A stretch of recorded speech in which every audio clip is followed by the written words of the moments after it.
What is the NBA's salary cap? Well, it's a complex web of financial restrictions, potential penalties, and ever-evolving calculations with which all 30 teams must comply. But in its simplest terms, the salary cap places a limit on how much each team is allowed to spend on player salaries each season. It's a measure intended both to control costs for clubs and ensure a degree of parity within the league by preventing a small number of teams stockpiling the best players. Without such spending restrictions, teams with the richest owners, or the clubs based in the most attractive locations, could, in theory, sign as many of the league's best players as they were willing to pay for. Instead, NBA teams are incentivized to construct a roster of players whose total yearly contract value comes in under the cap, thus ensuring a more even distribution of the game's top stars. This forces the owners and general managers around the league to get creative with their squad-building efforts. They must decide, for instance, whether a title pursuit is best served by signing 2 or 3 high-priced superstars and then filling out the rest of the roster with rookies or aging veterans on cheaper deals, like the Miami Heat team that won 2 championships with LeBron James, Dwayne Wade, and Chris Bosh as their big 3. Or by fostering greater depth, perhaps surrounding one primary star with multiple high-level contributors. The NBA first introduced a salary cap in the mid-1940s, but the idea was abandoned after just one season. The league operated without any restrictions on salary spending for the next 4 decades, before the cap was reinstated for the 1984-85 season to encourage competitive parity. That first season under the new salary cap enabled clubs to spend up to $3.6 million on player salaries. For the 2022-23 season, the cap was set at $123.665 million. Now, that 34-fold increase over the course of the last 3 decades is due to how the salary cap for each season is calculated. The level at which the cap is set is worked out as a proportion of the average revenue, or more specifically, what is termed as the basketball-related income of the 30 clubs. As revenues around the league have skyrocketed since the cap was first introduced, so too has the figure teams are permitted to spend on player salaries. How much of that revenue is apportioned to salary spending is determined by the NBA's collective bargaining agreement, the contract negotiated and agreed upon periodically by the league and the players' union. Now, the collective bargaining agreement also determines rules around player contracts, trades, and the draft.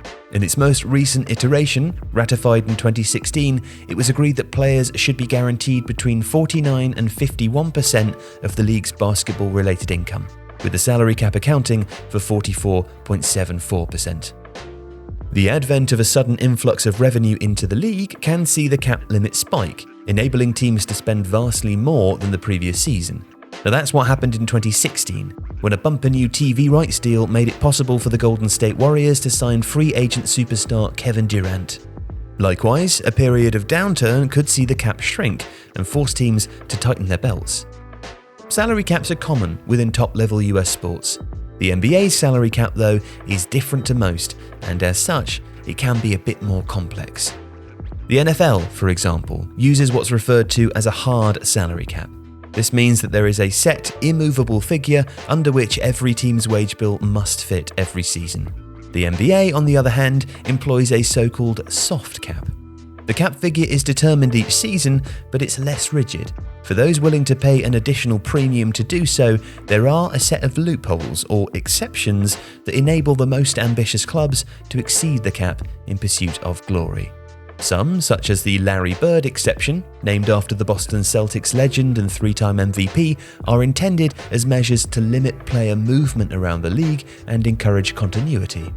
The Bird exception allows teams to exceed their cap in order to re-sign their own players, who are due to enter free agency. The disabled player exception is a provision allowing clubs to sign a replacement when one of their players is ruled out for an extended period through illness or injury. Other exceptions, such as the mid-level salary exception and the biannual exception, allow teams to bolster their roster depth with players signed on mid to low-level salaries. Now, clubs are under no obligation to use any of these exceptions to exceed the salary cap, or indeed spend up to the cap figure on their total player salaries. It is stipulated only that all teams must at least hit the minimum allowable spend of 90% of the cap. But most teams exceed the cap to some degree.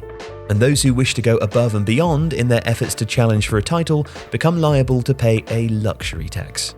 How much luxury tax a team is levied with relates directly to how much they exceed the salary cap by.